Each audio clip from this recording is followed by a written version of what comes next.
Bem, então vamos dar iniciação. Hoje faço as apresentações e a minha primeira apresentação. Se calhar a única, como dizem não está a acabar a slide. Vou tentar sacar uma chave do telefone no relógio.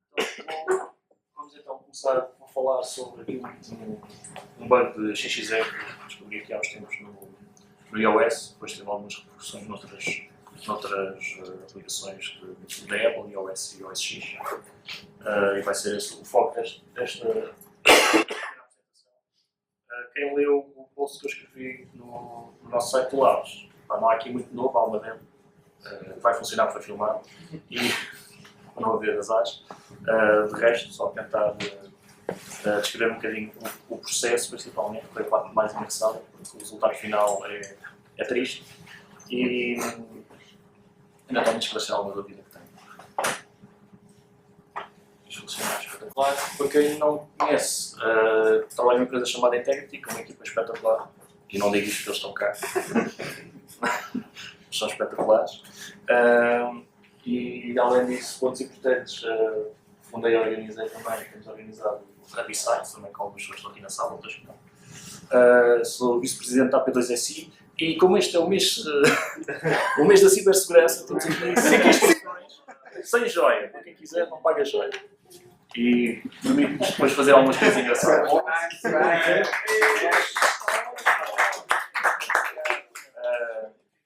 E pronto, temos feito algumas coisas, queremos fazer mais, mas precisamos da vossa ajuda, não é só pelo valor, que acaba por ser até simbólico e reduzido, mas conseguimos ter uma comunidade mais formal, possamos também fazer alguma força em alguns comprar câmeras para filmar isto, publicar, por aí fora. Comprar salas de espetáculo. Pronto, todas as apresentações têm um disclaimer, eu tenho que fazer isto, pessoalmente do que vou apresentar. Esta apresentação não tem ciber, ok? Não usei cibers, não vou usar cibers, portanto, não foram magoados, nem eu para qualquer problema. Ali um detalhe engraçado, sabemos. Eu queria escrever um RSI para propor que quando se usar cibers tenho que usar conexões. Sobre a agenda, do que é que vou falar, descrever aqui um bocadinho. Falar só um bocadinho sobre XXE, para quem não sabe o que é. Não vai ser muito aprofundado, vamos só dar aqui umas ideias. Depois, XXE é aplicado a formatos de ficheiros, que é um vetor ainda mais interessante. Depois, então, entrar na vulnerabilidade em questão, que era o XXE no Document Viewer do iOS. Então, só, como vamos ver também. Depois, um ponto importante, que foi a parte, se calhar, mais engraçada, foi como fazer o debugging. Na prática, não foi um debugging no sentido normal da palavra, em iOS, desta aplicação, digamos assim. Depois, algumas conclusões. Depois, se o Luís chegar, entretanto, ele vai falar aqui. Então, já posso falar, parece, mas preciso de ganhar. Sobre XXE, isto tirado diretamente da OASP, basicamente é um ataque a aplicações que façam parsing de XML. A parte interessante é que se a aplicação não estiver bem construída e com alguns cuidados, acaba por ser possível processar determinadas funcionalidades de XML e controlar algumas coisas interessantes. E vamos ver um bocadinho mais a detalhe como é que isto depois funciona. No limite, conseguimos, por exemplo, ler fecheiros remotamente do servidor, criar situações de Hello Service, port scanning também, uma coisa engraçada, poder usar o XXE para fazer port scanning a hosts internos, por exemplo, da rede onde está alojada a aplicação e por aí fora. Se já olhar para um fecheiro XML, tipicamente aparece uma coisa deste género. Isto é um exemplo de fecheiro XML que existe no SX, também é irrelevante depois do resto. Mas se repararem, existe muitas vezes algumas coisas destas a dizer HTTP, qualquer coisa por aí fora. Este é um exemplo que usam ali aqui o Word Public, existem outras, normalmente a que é utilizada, que depois eu utilizei, que é a System, mas basicamente tem a mesma funcionalidade. Aqui o que ele quer dizer é que quer carregar um doctype, que basicamente é referenciado por esta string que ali está, e se não existir localmente, para ir buscar via HTTP, neste caso, aquele URL.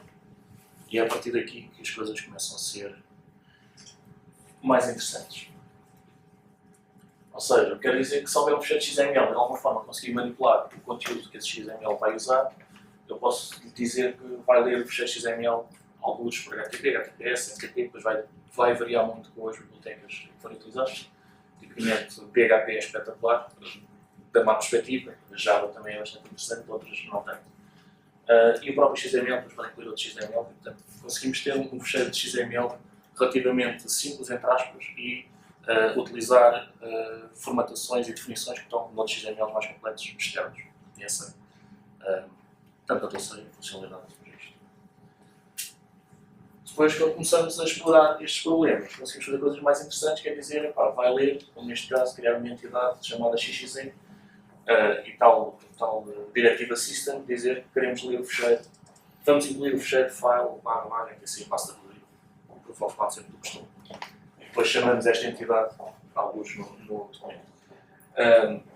Isto depois vai variar a complexidade e a funcionalidade da exploração, consoante possa ser refletido ou não. Há aplicações que, se nós mandarmos um conteúdo XML, ela vai-nos refletir um erro ou qualquer coisa e vai-nos incluir lá o fecheiro. Outras são mais complicadas, que têm que ser feitas out of band, que é o caso em concreto. Já vamos ver depois como é que isso funciona. Em formatos de fecheiro, uma coisa interessante é que hoje em dia grande parte dos fecheiros, tipo documentos e por aí fora, são na prática fecheiros XML em zips. Basicamente, são um pouco mais do que isso. E um exemplo que foi que eu usei para explorar isto é o logx. Isto é o breakdown do fecheiro e do conteúdo. Portanto, se fizerem em zip, vai-vos dar uma coisa semelhante a isto. Tem uma série de diretorias, fecheiros, por aí fora, fecheiros XML, definições e por aí fora. Então, basicamente estamos a falar de um package com XMLs lá dentro, depois com umas dependências e por aí fora. Alguns exemplos de documentos que são XML, OpenOffice, o famoso OXML, OpenOffice, Microsoft Office, OXML, ou seja, DocX, XLSX, PPTX, qualquer coisa X, NotalX, e o X é do XML. OpenOffice também, Keynote, Pages em alguns formatos, depois eles começam a usar XML binário por aí fora, mas na prática aquilo é basicamente tudo a mesma coisa. E quando olhei para isto, fiquei a pensar, e olhei para isto, porque o colega nosso não está cá, que é o Filipe Bernardo, estava a fazer umas coisas engraçadas com documentos do Word com XXE e eu fiquei a pensar, espera lá, eu lembro-me de quando abro, tipo no mail, um documento em attach de Office, o gajo mostra-me o documento. E comecei a pensar, será que isto tem XXE, não tem? O que é que acontece? E foi aí que cheguei, descobri que sim, tinha. Basicamente o que criei foi um docx vazio, sem nada, com umas palavras no meio, é irrelevante, de forma que ele me criasse um documento válido. Fiz o unzip, como vos disse, e ele cria esta estrutura toda de fecheiros, o XML, outros não, imagens e por aí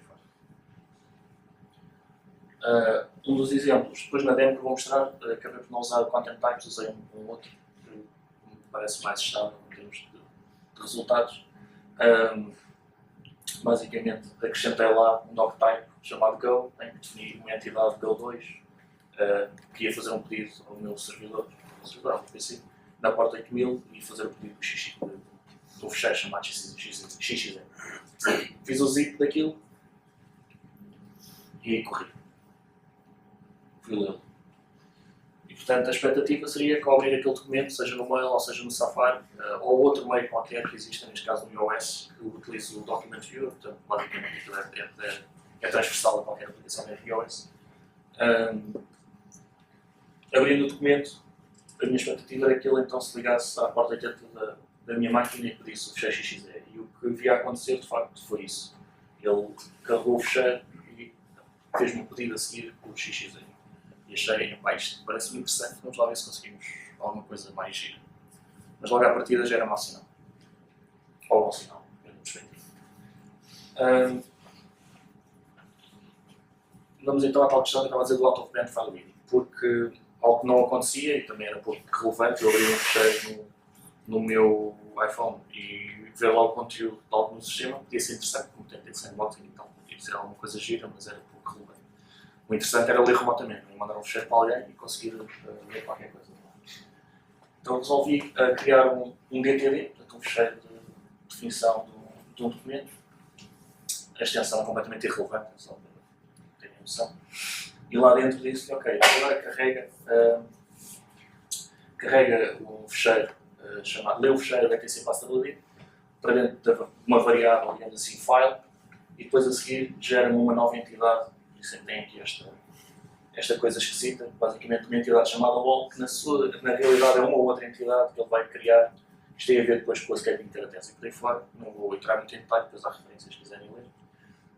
Mas basicamente para depois fazer o system através do meu IP e incluir aqui no URL, no pedido, o próprio conteúdo do file. Ou seja, lê o ATC passa a ler relativa dentro da variável file e depois manda-me com um parâmetro desta variável. E a minha expectativa era, vou ler o ATC passa a ler. Partindo do princípio, que agora, obviamente que num telefone que não esteja jailbroken, isto não ia servir, mas tinha que ter um fecheiro de referência e portanto tive a testar isto em jailbroken. A parte fora de sandbox ficou para segundas núpcias para já. O que devia acontecer foi, ok, ele veio ler o docx, fez o pedido do DTD, como esperado, não aconteceu mais nada. Se leu o fecheiro, se não leu o fecheiro, se mandou o fecheiro, se não fazia ideia do que é que estava a acontecer. E então lembrei-me de há uma funcionalidade também interessante em algumas bibliotecas de XML, que é, se eu puser file com 3 barras, ou com uma barra no fim, ele vai ler a diretoria, vai fazer um deal listing. Isto funciona pelo menos em Java e em PHP, tipicamente. Neste ponto eu também não sabia qual era a biblioteca que eu estava a usar, o que é que funcionava ou não, portanto foi uma experiência para ver o que acontecia. E mais uma vez criar e mandar o conteúdo, ou seja, teoricamente iria poder receber aqui o deal listing da raiz do telefone. A parte interessante aqui, já avancei mais um bocadinho, porque já víamos aqui o pedido a ser feito, embora sem conteúdo. Ou seja, de alguma forma, percebi aqui que havia um problema de estar a ler um fecheiro. Claro que testei com mais, sem ser o ATC Passability, como devem imaginar. E o problema não era de acesso, dado que o telefone estava jailbroken, portanto conseguia ler aquele fecheiro e outro. E criei fecheiros lá também, fui tentar ler, mas nada acontecia. Quando era com barra no fim, portanto uma diretoria, aquilo funcionava mais ou menos, não vinha a conteúdo. Mas era mas pelo menos era um comportamento diferente. Olhando para a consola do iPhone, apareceu algo interessante, que era uma exceção, neste caso eu estava a testar no Safari, no Google Safari, e apareceu um erro de XML parse chain. Fiquei aqui a tentar perceber agora como raio que eu vou perceber qual é que é o erro que está a acontecer. Então, obviamente a solução para pelo menos continuar era fazer debugging à aplicação. Os métodos típicos de fazer alguma análise num iOS, usando o Substrate ou o que seja, tipicamente e sem serem configurados não suportam as aplicações internas do próprio iOS e coisas do sistema. Portanto, aquilo já me ia dar algum trabalho adicional, estava a ver de que forma é que era a forma mais simples de conseguir analisar isto. Na altura estava a ler o Mobile Application Hackers Handbook, que falava do Frida, que achei interessante, e também na altura o Marco Vaz tinha estado a fazer alguns testes nisto e sugeriu eventualmente olhar para o Frida e ver se conseguia com o Frida chegar a alguma conclusão útil. Porque o Frida permite, para quem não conhece, é uma ferramenta para instrumentalização, ou seja, conseguimos fazer no fundo um attach a um determinado processo, injetar isto lá para dentro e depois alterar funções. Podemos manipular as funções que existem dentro do processo. O que no limite permite-nos fazer algum debugging. Se eu conseguir alterar as funções, consigo pelo menos fazer logging dos parâmetros e por aí fora. E à partida seria suficiente e foi usado. Um exemplo aqui, que sabíamos que era um XML pass qualquer coisa, fazer o trace do processo do Safari e incluir tudo o que sejam funções XML pass qualquer coisa, para ver o que é que aconteceu. Isto gera uma quantidade brutal de funções e por aí fora, tudo tem XML parse e cria fecheiros no file system da nossa máquina remota onde estamos a testar. Isto é feito remotamente para o iPhone, não é preciso estar a mexer dentro do iPhone, tem só o servidor lá a correr. Cria fecheiros no file system em JavaScript. Não percebo o que é em JavaScript, deviam ter usado uma linguagem séria, mas não é JavaScript, é uma outra coisa. O silêncio é muito fã de JavaScript. A parte do Frida, depois a correr. O que nós vemos em termos de output, vemos aqui isto é hierarquizado. Na altura, quando fiz os testes, o Frida ainda não fazia isto, portanto era um bocado mais, um bocadinho menos legível, mas agora eles já fazem isto, que é mostrar em termos hierárquicos a sequência das funções, que é bastante útil. E está aqui o tal XML parse check em cima e vemos que aqui há alguns da leva ter no XML parse do RI. Como devem imaginar, também chegar a esta conclusão não foi assim tão rápido como eu estar a contar aqui, mas depois de olhar para isto, percebeu-se que o RI seria interessante, porque de facto nós estamos a tentar fazer é ler um RI e fazer sempre. Depois algumas tentativas e erro com outras funções. Como disse, depois editando o fecheiro JavaScript que ele queria, nós podemos editar alguma funcionalidade das funções, tipo quando se entra na função, quando sai na função, por aí fora. E neste caso até vem um setup já originalmente quando ele queria, que é o onEnter, que é o que faz o login, no fundo é aquilo que estávamos a ver no slide anterior. E basicamente foi só acrescentar memory read string arg0 e ele vai mostrar os argumentos da função. Ou seja, conseguimos ver o que é que ele está a passar como argumento para aquela função e ter isso em output. Correndo aquilo outra vez, neste caso agora já só foquei em duas funções, no parse check e no parse RI. Ele vai mais uma vez ler o que é que lá está e criar se não existir. E tive que fazer isto em 2 slides, visto o output é bastante grande. E quando corremos, o que vemos é que ele vai fazer o parse RI com ETC passwd, que faz sentido, que é aquele primeiro pedido que nós fazemos dizer carrega para dentro do file que está no fecheiro ETC passwd, e portanto é aqueles pedidos iniciais. E depois está aqui o pedido que é o fazer o envio da informação comparando todo o conteúdo do passwd, que é o que está aqui. Ou seja, neste ponto a conclusão era óbvia que de facto a aplicação estava a ler o documento, o docx, estava a buscar o DTD, estava a ler o ETC passwd para dentro de uma variável file e estava a tentar enviar a variável file e era aqui que falhava. E foi aqui que comecei a ficar deprimido e comecei a fazer uma data de testes com conteúdos fecheiros, o que é que podia ser e o que é que podia não ser. Comecei a suspeitar de caracteres tipo cardinal, tirei os cardinais e isto continuava a não funcionar. Tirei espaços também e por aí fora. Chegando à conclusão que há uma data de caracteres que isto não aceita. Infelizmente. Num dos documentos que está na referência, é um documento bastante interessante da V-Security sobre XML, DTD, Entity Attacks. Um dos casos que eles analisaram várias bibliotecas e chegaram a esta conclusão, e eu não tinha lido atenção ao documento, dizia que lixo XML2 e se virem atrás, outra coisa útil também do Frida, dizia logo qual eram as bibliotecas que estavam a ser usadas e encarregadas. Basicamente o que dizia era que é tão restrito o conteúdo do URL que até URLs válidos não funcionam, alguns. E portanto, pior ainda se tentarmos utilizar URLs com conteúdos menos apropriados. Portanto, tipicamente, ataques de out-of-band falham. Os caracteres que eu consigo perceber que falham é o 0A, que é basicamente a quebra de linha. Portanto, qualquer fecheiro tem uma quebra de linha, mesmo que só tenha uma linha e uma quebra no fim, não dá para ler. Caracteres com cardinal, não dá para ler. Caracteres com porcentagem, não dá para ler. Menores, não dá para ler. Maiores, não dá para ler. Aspas, não dá para ler. Barras, não dá para ler. E espaços também não dá para ler. Não dava para representar a linha. Portanto, basicamente não dá para ler nada do tipo. Acrescido ao facto, no iOS stock tem sandbox e, portanto, ainda pior, há uns restritos não só ao conteúdo dos fecheiros, mas também aos fecheiros que são possíveis de ler. E pronto, uma demozinha visto a funcionar de uma forma deprimente e triste.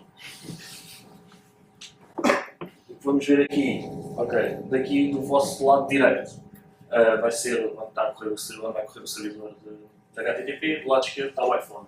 Está aqui o iPhone atrás e aqui é uma shell no iPhone, só para vermos algumas coisas. E há de acontecer alguma coisa a qualquer momento. Pronto, o que é que eu fiz? Criei um fecheiro chamado x7 e xc na raiz do telefone. Diz ponto, sem quebra de linha, atenção.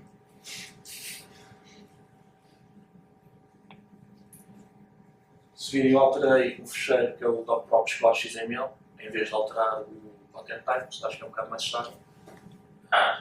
Boa! Queria fazer pausa, era só isso. Conclusão, já? Não sei se live não falhava.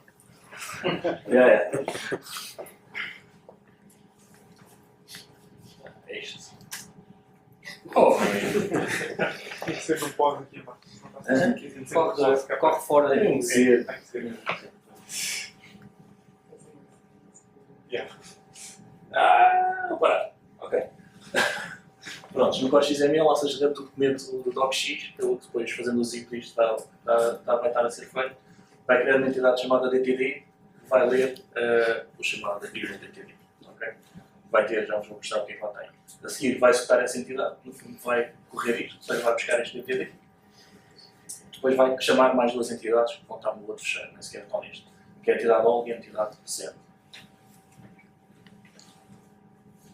Agora escolhi o rato luz.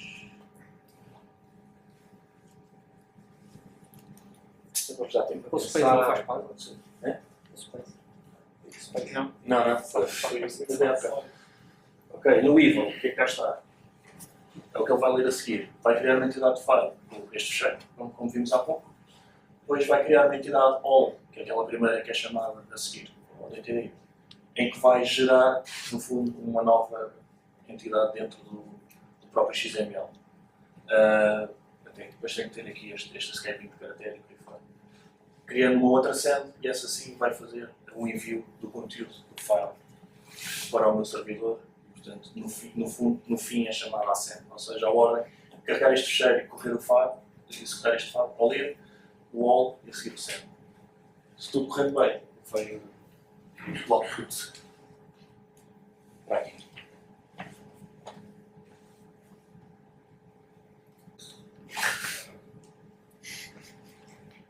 Não conseguiste fazer em code isso. Não, aliás. Mais que isto. Não tem funções em code. E outro protocolo. PHP é fixe, passa teclado.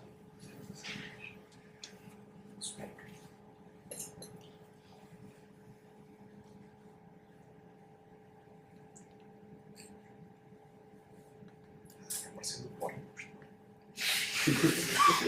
Isto é um telemóvel de teste. So?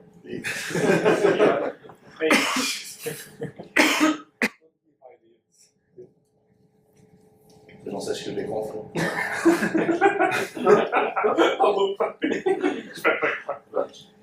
Aqui vemos que leu o docx, foi buscar o DTD e foi buscar o conteúdo do tal fecheiro que não tínhamos mostrado há pouco, cada um.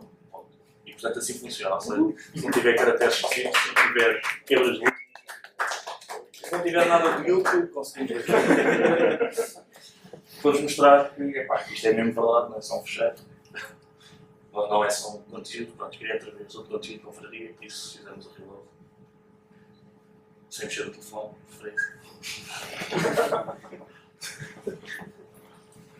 Pronto, e o gajo vai ler o confraria. Portanto, no fundo era um bocado de pimento, quando chegamos ao fim, e esta conclusão. Ou seja, conseguimos ler fecheiros, ok? Não conseguimos ler fecheiros. Desde que tenham uma linha, não tenham espaços, okay? Não tenham cardinais, dólares, ponto e vírgula, 2 pontos, vírgula, comercial, percentagem. O igual passa? Acho que o igual, por acaso, acho que passa. Não sei. Não tenho nada. Não tenho nada de útil. Eu por acaso consegui ler um fecheiro que existe. E conseguimos ler num iPhone stock, que é o info.plist. Que é um cá existe todas as aplicações que diz AppBL. Conseguimos ler em stock sem estar a Isso é uma flag no CTF. sim, isso é uma flag. O hipotético code sabe? E ainda temos a questão da sandbox. Portanto, e a utilidade disto é tipo, extremamente reduzida. Se bem que tem uma parte interessante. Conseguimos, por exemplo, se mandarmos um share a um gajo, sabemos qual é o que ele está a usar. Pode ser Pode interessante. saber quando é que ela também. Quando é que ele abre o documento, podemos fazer tracking dos documentos. O gajo mandamos para um gajo que tem um iOS, o gajo depois manda para o outro, olha, não consigo abrir isto, carrega lá aí. Nós sabemos, este gajo abriu, este enfim. Pode ser interessante a nível OS. E é basicamente isso que conseguimos fazer. Não muito mais. Não tinhas outros protocolos disponíveis, só HTTP. FTP, Tudo bem estruturado, não é? sim, aquilo é miserável. Depois saiu o update em agosto, isto foi descoberto em abril, já demorava há um bocadinho. E saiu o ProOffice Viewer, finalmente aqui percebi qual era o nome que eles davam àquilo. Isto não está comentado lá nenhum. E saiu também com o OS X para o QL Office. Eu achei curioso eles irem corrigir no QL Office, porque eu também tinha testado, que é o Quick Look. Ou seja, quando queremos fazer num OS X, carregamos no Space e o gajo faz um preview. Eu tinha testado isto, obviamente, mas basicamente por causa da sandbox do OS X, foi a primeira vez que vi isto a ser útil. Basicamente havia um deny network outbound. Portanto, se eles corrigiram, mas na verdade da sandbox do que há visto. Não perguntaste ao fractal G. Não. Só uma pergunta. Tu estavas a incluir um ficheiro interno, mas não podias tentar aceder a um site interno ou alguma coisa? Podia, tinha o mesmo problema, que é o resultado de não ter quebras de linha. E qualquer protocolo Mas teria podia ser só tudo, vai uma ser coisa muito difícil. mas podia ser uma coisa binária que funciona, imagina, uma espécie de port Port scan ou ver coisas que existem na Pá, rede. consegues mais ou menos, mas tens um problema. Consegues mais ou menos porquê? Porque se ele, há um ponto mais ou menos curioso. Certas coisas que ele consegue, mas mais no telefone consegues perceber isso. Por exemplo, se eu criar um DocX para ler, por exemplo, o ETC passa do D e ele falhar, o documento abre, se estiver bem feito. Tem que estar, a estrutura tem que estar mais ou menos bem feita. Se ele conseguir ler, ele já não mostra no iPhone. Portanto, há ali algum um bocadinho errado. Conseguimos a partir daí. Remotamente é mais difícil, porque se o que ele vai ler remotamente não tiver estas restrições todas à mesma, ou seja, não ter uma quebra de linha, não ter caracteres esquisitos, não vai passar, então nunca vais receber o output. Okay? E não estou a ver em nenhum caso em que isso, quer dizer, pode haver um protocolo muito específico. Podes ter dois no mesmo documento. Principalmente porque se não fechar depois a socket o gajo não vai. Para fazer port scan tens que perceber para a diferença de timing entre os pedidos a ti, por exemplo, não é? Por exemplo, Podias ter um os pedido timings. que funcionava sempre. Depois só, Local, depois depois é só cada vez que o gajo faz reload. Não é Ok. muito, não é muito prático. Mas pode haver aí Tinhas que enviar alguma 105 coisa que eu não documentos. tenho. Eu não tenho. Mas fiquei deprimido. Quando cheguei a isto, fiquei bem deprimido. Mandei isto para os gajos. Podes usar o DOS, não precisa qualquer coisa lá. DOS também testei, por acaso há um ataque típico em XXE, que é o Million Moles. Pá, e realmente o Safari fica pendurado, mas vejo o Safari. Pá, tentei com uma quantidade exorbitante e com uma quantidade exorbitante também de dados, pôr o gajo a ler o dev random ou o dev qualquer coisa e ter aquilo e o gajo a ler. Pá, o Safari realmente fica ali a ler, mas fecha o Safari e continuas mais à tua vida. Portanto, não estou a ver um gajo a ficar ali à espera eternamente. Era um DOS à vida do gajo, ficava ali à espera. Mas acredito que haja eventualmente há aqui alguns use cases em pá, que se consiga explorar um bocadinho mais. Porque é muito deprimido. Até este mês consigo outro update e parece que o Keynote, o Page Numbers, no Yosemite e no iOS também tinham este problema. Eu no Keynote já tinha também visto, mas era uma versão mais antiga. E também não quis depois estar a dedicar muito tempo a isto. E portanto, eles agora descobriram o XXE que eu lhes mandei. Então estão a testar tudo. Vamos ver. Portanto, possivelmente vai haver mais coisas com XXE. Portanto, divirtam-se. Pronto. Boa. Para acabar, que o Shameless Plug. Basicamente isto que eu estive a descrever. Está detalhado, sem ser o vídeo, no nosso site, no Lab TT, com mais coisas interessantes. Tem lá também uma data de CVEs, uns 3 novos, mais um que vai sair daqui a um mês e qualquer coisa. Aqui um agradecimento ao Filipe, que é o rei dos XXDs, ao Marco, que é o rei do Reverse Engineering, ao Herbert, que é o rei do iOS, que até conseguiu pôr o VNC hoje a funcionar. E basicamente a malta toda. Depois ficam também aqui com as referências todas, que são úteis para perceber esta questão e outras relativamente a XXE. E se ainda tiverem questões, estou a dispor. Se não... não sei o que é isto. Pronto, se forem ao B-Sites, a partida vamos fazer em 2016. Preparem-se.